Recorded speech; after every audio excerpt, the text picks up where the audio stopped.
ഒഴിയുമ്പൊഴിയുമ്പം പണി തരാൻ ഞാനെന്താ ഇത് കുപ്പിന്ന് വന്ന് പോതോ? ഇത് ഞാൻ ഇന്നോട് തന്നെ ചോദിക്കാട്ടോ. ഇന്നലെ കണ്ണാണെങ്കിൽ ഇന്ന് പല്ല്, പക്ഷെ ഇന്ന് എൻ്റെ പല്ലല്ല കാണിക്കാൻ പോകുന്നത്. ഇന്ന് ദേവുവിൻ്റെ പല്ല് കാണിക്കാൻ വേണ്ടി ദേവുവിൻ്റെ പിറകിൽ വന്ന പല്ലുണ്ടല്ലോ, ആ പല്ല് അത് എടുത്ത് മാറ്റണം കേട്ടോ. അപ്പോൾ ഇവിടുന്ന് ഒരു സജഷൻ വടകര കാണിച്ചപ്പം പറഞ്ഞ്, അപ്പോൾ ഞങ്ങൾ ചെയ്തായാലും Mahe institute of dental science ഉണ്ടല്ലോ, അവിടെ ഞങ്ങൾ ഇതുവരെ പോയിട്ടില്ല.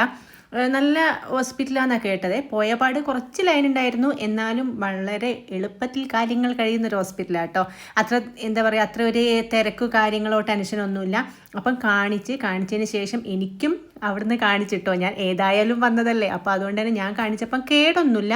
ജസ്റ്റ് ക്ലീൻ ചെയ്തിട്ടോ പല്ല്, എക്സ്റേ എടുത്ത് ക്ലീനൊക്കെ ചെയ്ത്, അതേപോലെ തന്നെ സജീഷേറിനും അവിടെ നിന്ന് ക്ലീൻ ചെയ്ത്, ദേവുവിൻ്റെ കാര്യത്തിൽ കുറച്ച് ദിവസത്തേക്ക് ഗുളിക കൊടുത്ത് പിന്നെ നോക്കാമെന്ന് പറഞ്ഞ ആൾ തിരിച്ച് വന്നിട്ടുണ്ട്. അവിടെ രാവിലെ പോകുമ്പം കുടിച്ച ചായ കേട്ടോ. നല്ലോണം വിശന്നപ്പം വടകര എത്തിയപ്പാണ് ഫുഡ് കഴിക്കാൻ കയറിയതേ. ചോറായിരുന്നു സതീശേട്ടൻ കഴിച്ചത്, ദേവ് ബിരിയാണി, ഞാൻ നമ്മളെ ചെമ്മീൻ ബിരിയാണിയും കഴിച്ച്. അപ്പോഴേക്കും സമയം 4:15 അപ്പോൾ പിന്നെ ചോറിൻ്റെ കൂടെ അയില പൊള്ളിച്ചേ വാങ്ങിയിട്ടുണ്ടായിരുന്നേ സതീശേട്ടൻ. അത് പിന്നെ എല്ലാവരും കൂടെ കൈയിട്ട് വാരി അതങ്ങോട്ട് തീർത്തിട്ടുണ്ട്. പിന്നെ തിരിച്ച് വരുമ്പോൾ നമ്മളെ മക്കൾക്ക് ബിരിയാണിയും കൂടി വാങ്ങി തിരിച്ച് വന്ന്, അപ്പോൾ ഈ 4 മണിക്ക് സ്കൂൾ വിട്ട് വന്ന് കഴിഞ്ഞാൽ ബിരിയാണി കിട്ടിയാലുള്ള സന്തോഷം ഉണ്ടാകുമല്ലോ. അതാണ് ഇപ്പോൾ നമ്മൾ കുഞ്ഞൂര് സിദ്ധുവിൻ്റെ മുഖത്ത് കാണുന്നത് കേട്ടോ. അപ്പോൾ ഇന്നത്തെ വീഡിയോ ഇത്രയുള്ളൂ.